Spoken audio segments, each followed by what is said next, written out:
we kind of Steve Williams, Director of Public Health, so we kind of spread out in wing formation in case somebody has to take the pass and run with it. So, well, you know, let me just say this testing site is now open. This is the second Houston test site that's open, fully functional. We can do up to 250 tests per day, and it's open for testing from 11 till 7 p.m., 11 to 7. And so anyone who wants to be tested, if experiencing any sort of symptoms, fever, dry cough, tightness of the chest, you're eligible to be tested at this site. So there's no age requirement. You don't have to be a first responder or a healthcare professional, although they are always eligible to go to any one of our sites to be tested. So this is open to anyone who is symptomatic. As of about 30-40 minutes ago, where's Officer Harris? I think we've already tested over 170 already at this site, and again, it will be open until 7 p.m. The more testing we do, the better we can get a sense of the community spread that exists in the city of Houston. And as I've said many times before, we fully expect the numbers, people who have been confirmed with COVID-19, we expect those numbers to continue to rise each and every day, both in Houston as well as in Harris County, as well as the surrounding region. As of today, there are 48 more confirmed cases in the city of Houston. As you know, yesterday was like 84. Today it is 48. So there are 48 more confirmed cases that will bring the count in the city of Houston up to 506.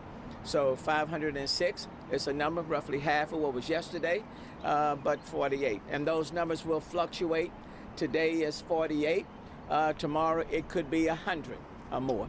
But we anticipate until we reach the peak, which based on the medical professionals' opinions, what they're providing us, the peak could be somewhere around May the 2nd, somewhere in the first part of May is what they're saying to us.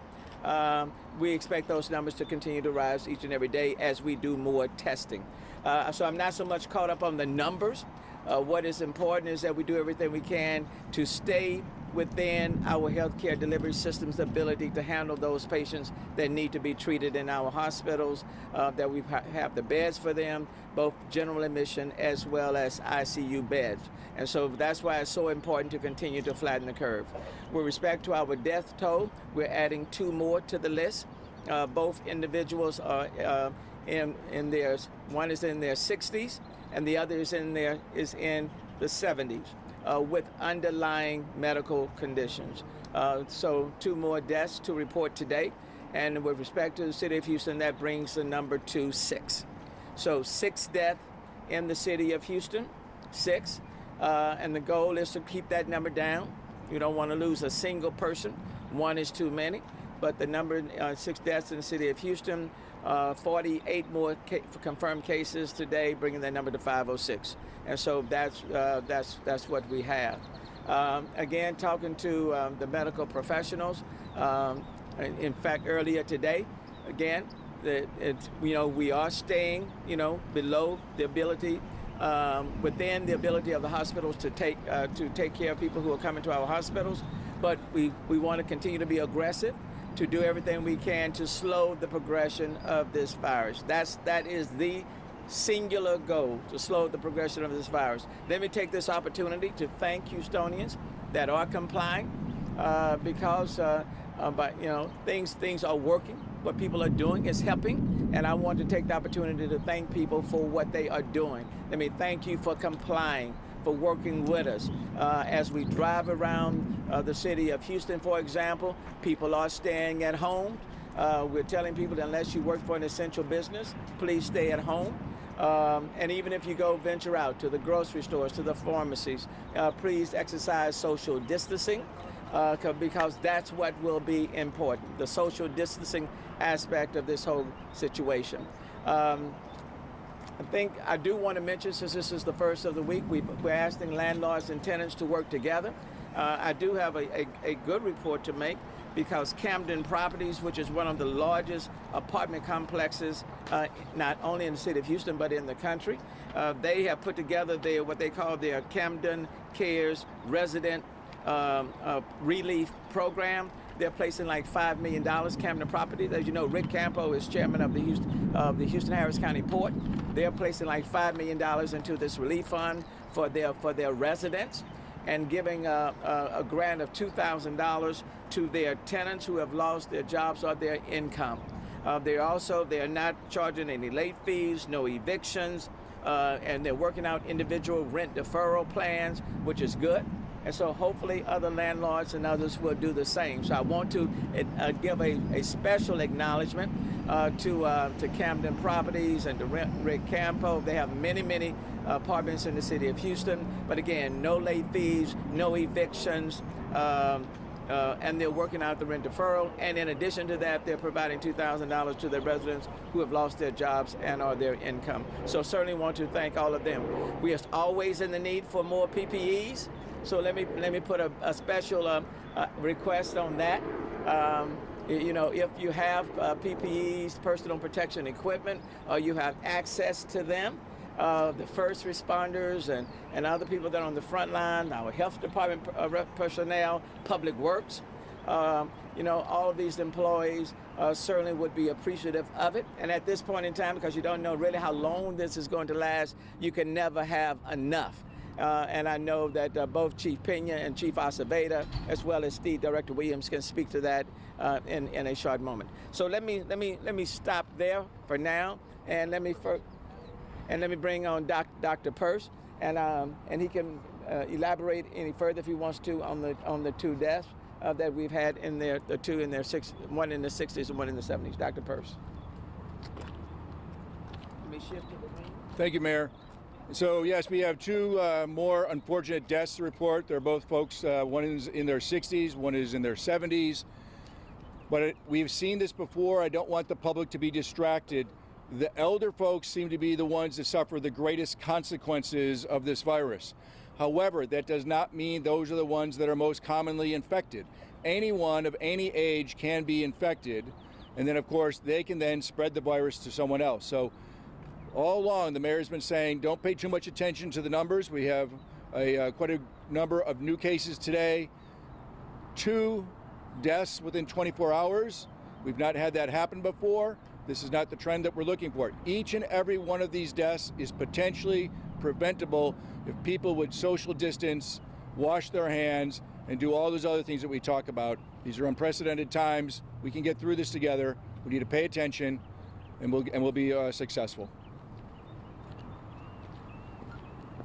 Thanks, Dr. Peirce. Let me just emphasize, even though 2 deaths today, 6 total in the city of Houston, but as you well know, across the country, that number is over 1,000. So the city of Houston accounts for now 6 of that total number, and we want to continue to do everything we can so that that number doesn't increase and hold the line. So let me now bring up Chief Acevedo. You have your voice back? Yes, sir. Okay, Chief Acevedo. All right. Thank you, Mayor. Thank you. As of after this afternoon, we're up to 17 members of the Houston Police Department that have come back positive with COVID-19. I'm sad to report that the officer that I reported last night to be in the hospital is now on a ventilator. So as we always do, we ask that you pray for him and his family and everyone that's being impacted by this dreadful virus. On the good side of my report, we now have a second officer that has come back to work after testing positive for COVID-19. So again, we've had 17 employees, all frontline members of the department that have tested positive. 2 have been hospitalized, 1's already out of the hospital in isolation, and sadly 1 is on a ventilator right now. So we just ask for everyone's prayers, and like the mayor said, Dr. Peirce said, what we need to do is, our folks are out still doing their job. We all need to do our part by following the advice of the mayor and everyone else involved. So thank you very much, and I'll step aside for Chief Pena. Good afternoon. So let me give you a quick brief on the status of the Houston Fire Department. As of today, we are able to staff all our apparatus. We do have about 173 firefighters that are in quarantine, which is putting an incredible strain on our ability to staff, but we are maintaining the full strength on the department. Of those 173 in quarantine, we've tested 49. 12 have come back positive for COVID-19. 2 of those have since recovered. So right now we have 10. And again, look, what we're doing with the physical distancing, with the staying home, all those things are going to allow us to maintain capacity in the 911 system as well as in the hospital system. So I just want to stress to the public that we're urging you to stay home before this thing hits home. So please heed the instructions. We're taking this day by day. We're able to meet the demand, but if we don't do anything to flatten that curve, as the term has been used, then we are gonna start stressing this system, the 911 system, as well as the hospital system. So, but for right now, what we ask is again, like my partner Art has said, we ask for your prayers for our first responders, for our city employees, and for all those that are working out there in essential businesses, because they are exposing themselves for the good of this community. So with that, thank you. Thank you, Chief Pena.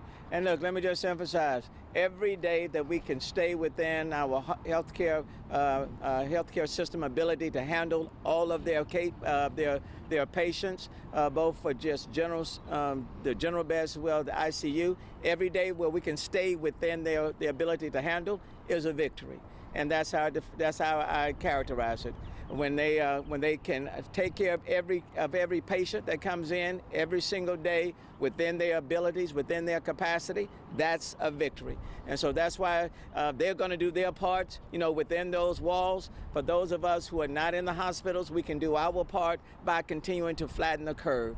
And then, of course, both all our first responders, they are approaching the calls as if everybody in the city of Houston has this virus, which means, we are utilization rate of PPEs is very high. And so let me call on Chief Bunick, who's director of our Office of Emergency Management, just to make a special appeal for PPEs for the city of Houston. Chief Bunick. Great, thank you, Mayor, and thank you for your leadership. And we really appreciate City Council's support in helping us obtain this personal protective equipment. But I'd also like to thank our partners in this fight against this crisis: the Houston Police Department, the Houston Fire Department, the Health Department, and then also our Office of Emergency Management that's maintaining situational awareness 24 hours a day and helping coordinate all the city resources. As the mayor said, with donations, you can never have enough PPE equipment. Anybody that would like to donate masks, gowns, gloves, face shields, you can let us know about it at donations@HoustonEmergency.org. That's donations@HoustonEmergency.org. We're looking for PPE equipment to keep our frontline first responders safe. Thank you. And let me thank Shanghai China, because there are 21,000 masks that they offered. Those masks are on the ground here in the city of Houston and now within our possession. So certainly want to thank them for their donation. And quite frankly, we didn't have to pay for those. They donated them. So thank you so very, very much.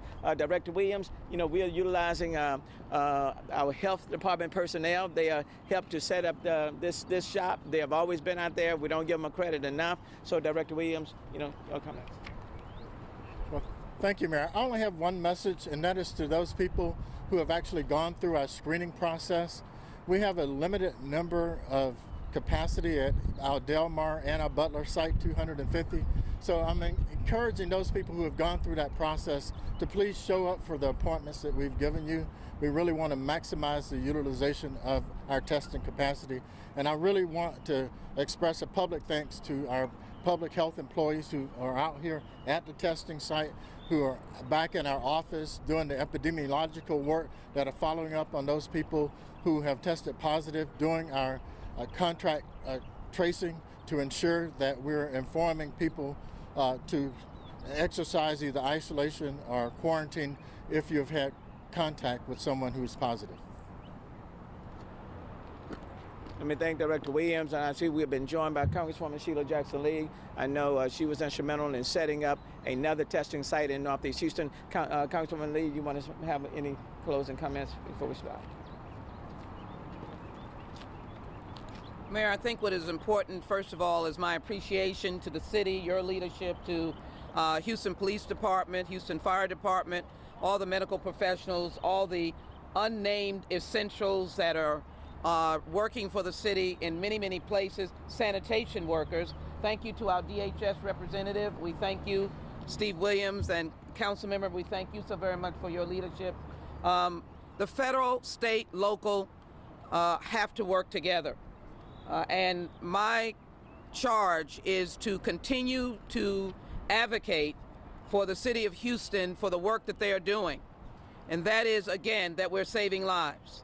As indicated earlier, we're going to be pressing the federal government to continue to provide the test kits, the FEMA personnel that is needed for the city and county.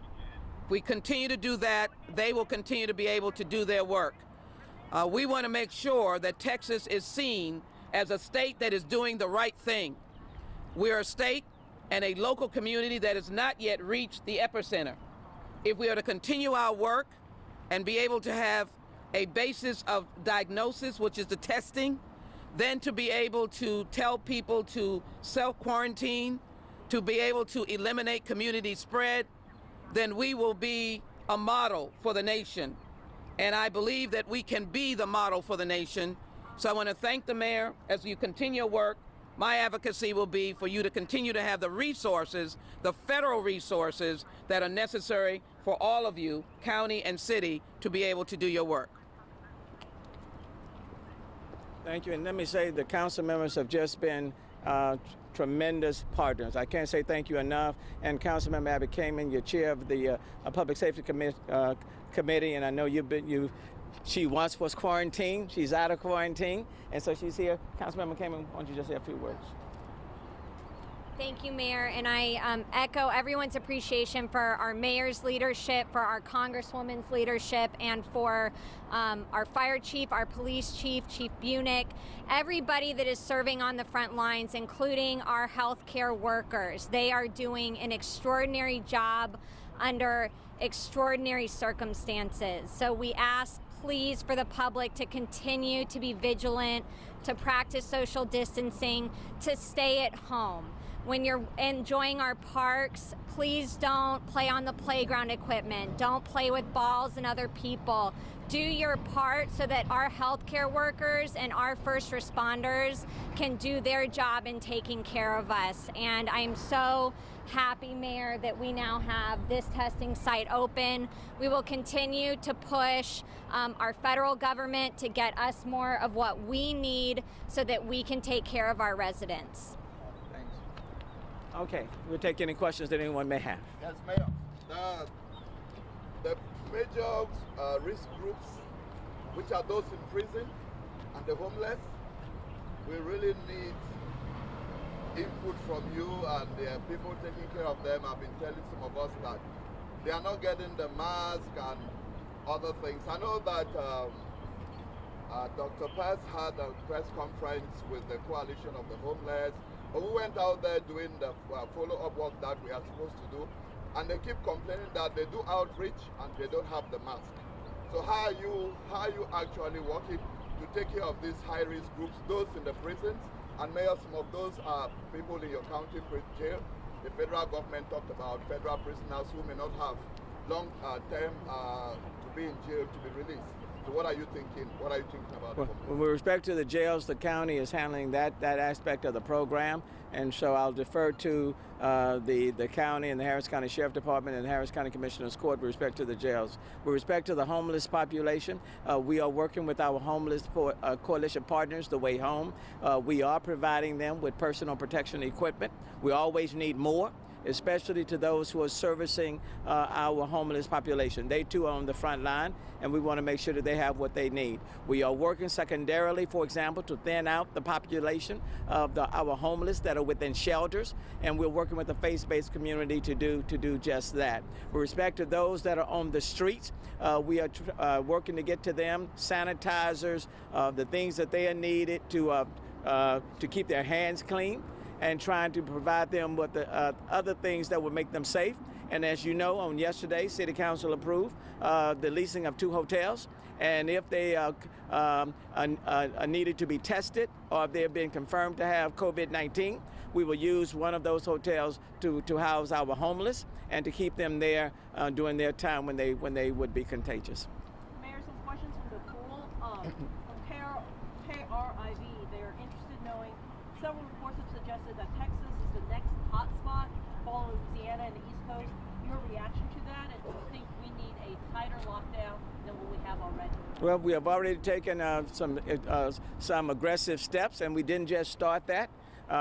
In the first week of March, for example, the CERAWeek, the big energy conference, that was canceled, as well as some other conferences as well. In the second week, as you know, we ended the Houston Livestock Show and Rodeo, big deal. That was on March the 11th.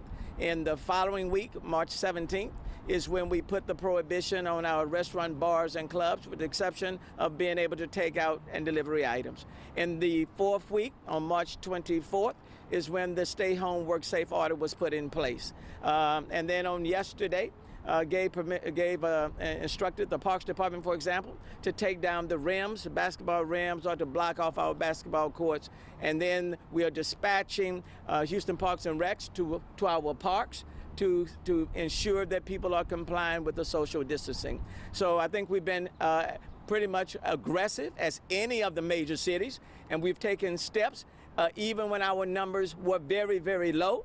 And when you look at our numbers and where we are, I think we're being successful. So we just need to stay at it, and it's the responsibility of everyone. If everyone does their part, we will. But I do want to thank Houstonians for complying. What about the mask issue? You have been doing a stupendous job. Let me just add something to that, because all of that is being discussed with people who are on the federal level. From the federal level, this city, county are being stupendous, and the cities that are in the state of Texas, they have been proactive, which is why we're where we are today. They have spoken about symptoms. They have spoken about staying in place. They have coordinated with county and city government. They have public-private partnerships, not only from those private centers that are open, Forest Brook open today, but the Texas Medical Center. That is a very unique partnership that is evidencing that we are not moving toward being the epicenter that we've seen in other cities. We pray for them, but if we continue at this pace, what the mayor's work is, the stay-in-place order or stay-at-home order, I think that as long as we're getting a diagnosis through testing, I believe that we're on another direction. That's why I said that we can be a model for this nation, and I pray, Mayor, that that will be the case. Mayor, also some of the stations want to know about masks. City of Laredo and Los Angeles have come out saying members of the public should wear some sort of mask when they're out and about. We're seeing more and more people wearing masks here. Is that something you would recommend to as they go to grocery stores and things like that? And if so, do you have any preference as to what they should wear? The instructions coming from the CDC and from our partners at the top level, they keep adding to what we're being told, being advised. Initially, it was said that the masks were not helpful except to those who are already sick. Now it seems to be they're saying that it may be helpful. So basically, I say to people, if you have them, fine. If you have them, use them. But until we get a more definitive answer, it's not where we are saying you have to have them. And then we also know that, N95 masks, KN95 masks are in short supply. Surgical masks are in short supply. And my number one priority is to make sure the healthcare providers, our first responders, have what they need so that they can serve the general population. KRIV has a question. I guess you made remarks on Sunday telling criminals and crooks to chill out until it's over. And I guess those remarks have gone viral. Would you like to speak to that? What you meant when you told people to chill out? I meant what I said, and I said what I meant. No further comment is needed. And do you have any, this is from KHOU, do you have any unemployment numbers came out today nationally? Do you have any figures as to how many jobs were lost in Houston due to COVID-19? That I don't know. Based on the reports that came out on the national level, the number of people who filed for unemployment benefits has doubled from what it was the last time. Now it's 6.6 million in the entire country. I'm sure there are literally hundreds of thousands of folk in the city of Houston and the state of Texas. Mayor, a couple questions Sure. from KTRC. First, this one is from my colleague Mario Diaz. Mayor, you have indicated that we will need to work together during this time. We've heard the talk about sacrifices that need to be made. This said, at a time when we see tolls suspended, what is your position on the medical center continuing to charge personnel to park during this pandemic? He also has a follow-up too, but I don't know if I'm in an ability to speak to that. I would refer that comment to Bill McKeon, who's over the Texas Medical Center. sure thing. And so, were you aware of the issue, and has your office reached out to the medical center about it? No, but this is the first time anyone has approached me. And finally, have you given any instruction to utilities that are going to work right now that say that their work requires them to go inside people's homes where their people or families self-isolating? Can you put a stop to this type of thing? Well, the reality is we're asking people to stay at home. Utilities is an important element that's needed to stay at your home. Your lights, your gas, your water. That's why we have excused, for example, exempted plumbers, electricians. You can't have people stay at your home if you don't have access to your water and your power. So it's a delicate balance. I think we're going to pick this up maybe on the inside. I think Mother Nature is having a better say. Well, we just need to talk to, we have a few questions for the chief. I didn't know what the best. Well, he can do it separately. So we're going to do it separately because we're going to start the tour and then. No, it's okay. Thank you all.